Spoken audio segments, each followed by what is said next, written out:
you talk about law school, and I think it's interesting to note, because I think we're both feminists. I never considered myself a feminist.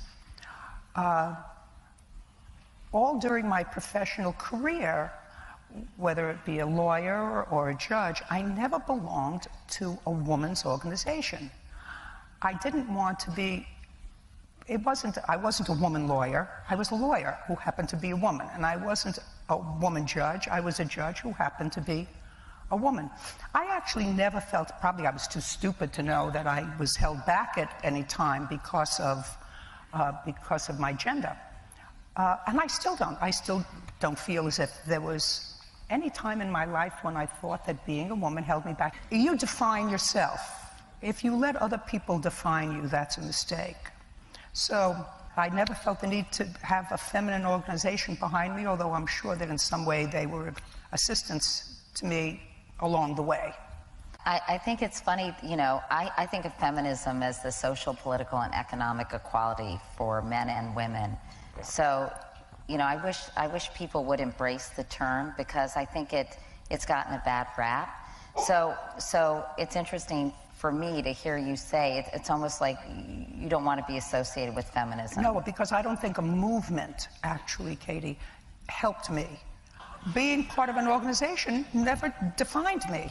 I think of feminism as the social, political, and economic equality for men and women. I think of feminism as the social, political, and economic equality for men and women. You're an idiot! Can I just say he admitted to us that he was intoxicated? I don't care if he's intoxicated or not. What were you cursing at him for? What were you cursing at him for? Your best friend tells me you were cursing at him from the car. Were you intoxicated? We were being dumb, and then he confronts two tiny women in front of the house, while him, and it wasn't three, it was like 5 or 6 of his friends. Were you cursing at 5 or 6 of his friends for, you idiot? What? Put your hand down. Put your hand down. What? If there Did we get a chance? If there are 5 or 6 of his friends, madam, what were you cursing at them for? Because they're losers. Do you get it? Do you get it? They're manipulative. She's a problem. Your daughter is a problem. Judgment for the plaintiff in the amount of $4,000. That's all. Step out. All you go excuse and they step out. We were all pushing each other in. She didn't push anybody in. No. Grow up. You make a mistake, that's what you have to do. Make a mistake, you did something wrong, you negligently ruined her iPhone, you have to pay for that. It's as simple as that. This is not rocket science. What is rocket science? Rocket science is when the scientists find out things about space.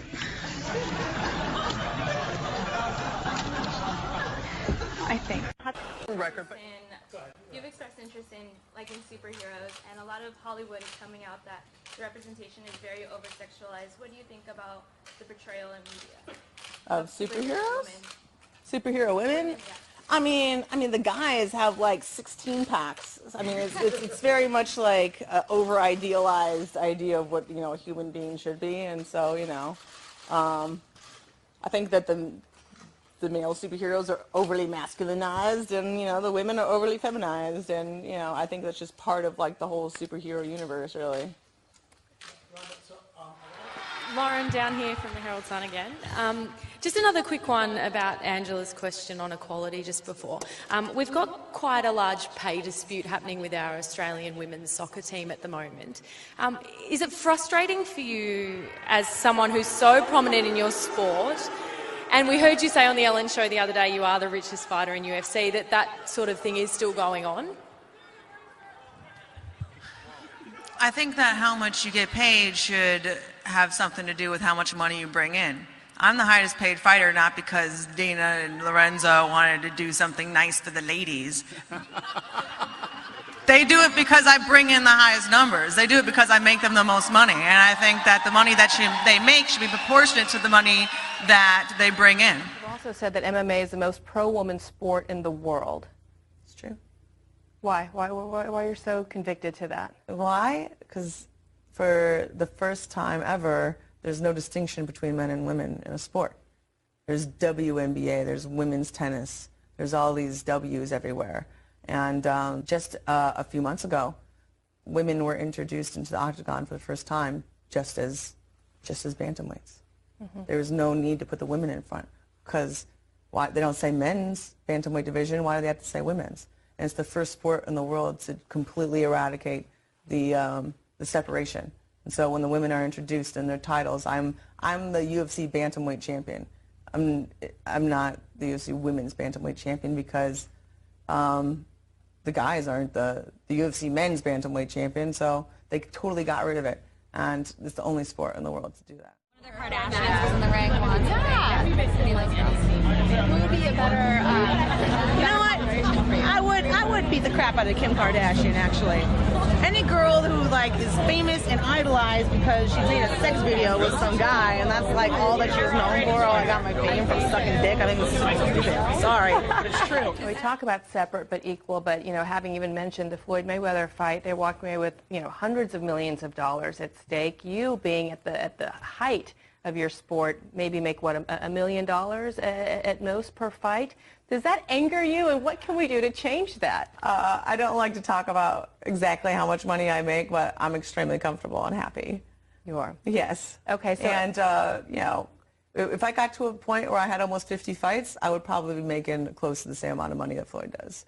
But at this point, I have 11. So I can't expect it to be exactly equal yet, I don't think. So many ridiculous arguments that MMA is somehow anti-woman. And fighting's not a man's thing, it's a human thing. To say that it's anti-woman, I think, is an anti-feminist statement. And the UFC, I mean, I'm the biggest draw in the sport and I'm a woman. How is that anti-woman? You are the biggest draw, and 14 seconds, as Charles Barkley was saying, and you're setting a record, breaking your own. The feminist movement in this country promised women once that they could have it all: a successful career, financial success, and a family. But now, a controversial new study by the University of Pennsylvania suggests that women are less happy than men, despite all of the progress that women have made since the 1970s. Inez Ferre has our report. You've come a long way, baby. Women have come a long way in the last 35 years, but despite a movement that brought so much progress to American women, their happiness has dropped relative to men over the last 3 decades. The reason we find that surprising is that if you look across society, there's been a lot of social change that shifted things towards women. The data was studied by 2 researchers at the University of Pennsylvania who say a happiness gender gap is emerging. We look across age groups, across marital status, across labor force participation, across whether you have children or not, and we find that there's not a particular group of women who've become less happy, but rather all women across all of these categories have become less happy over time relative to men. The analysis does not conclude why women's happiness has declined, but it doesn't rule out, among other reasons, whether more opportunities to succeed have increased a woman's expectations on herself, or whether the pressures of their modern lives have come at the cost of happiness. Some feminists question the study, including the measurement of happiness in general. Others say the happiness gap is no surprise because of how hard women are expected to work outside and inside the home. And this study was done to see why Americans in general are feeling less happy. The study found that the declines were driven by the trend among women. Men's happiness has essentially remained flat or slightly increased, Lou. Well, that is a troubling and I would say even surprising report, but such an important finding, and I've asked Kitty Pilgrim to join us here too, such an important finding. Why would there not be an examination of why? That is the critical question to be asked here, is it not? That's what the researchers are saying. They're saying, we're just publishing these facts. Now more research needs to be done as to why this is happening.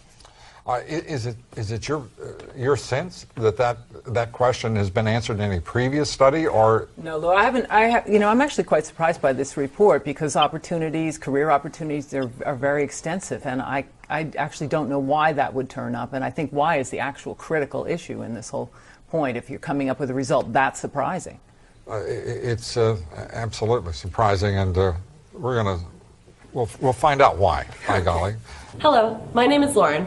A few years ago, I uploaded this photo of myself holding a sign saying, "I don't need feminism because I believe in equality, not entitlements and supremacy." To my surprise, the photo was shared all over the internet, from BuzzFeed and even on Time magazine. I got a lot of support for the photo, but I also got a lot of hate and criticism.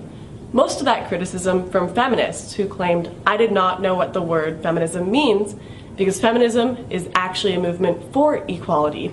So today I wanted to speak to those feminists and explain why I'm still not a feminist and why third wave feminism is not in fact a movement for equality. I want to start by asking a question.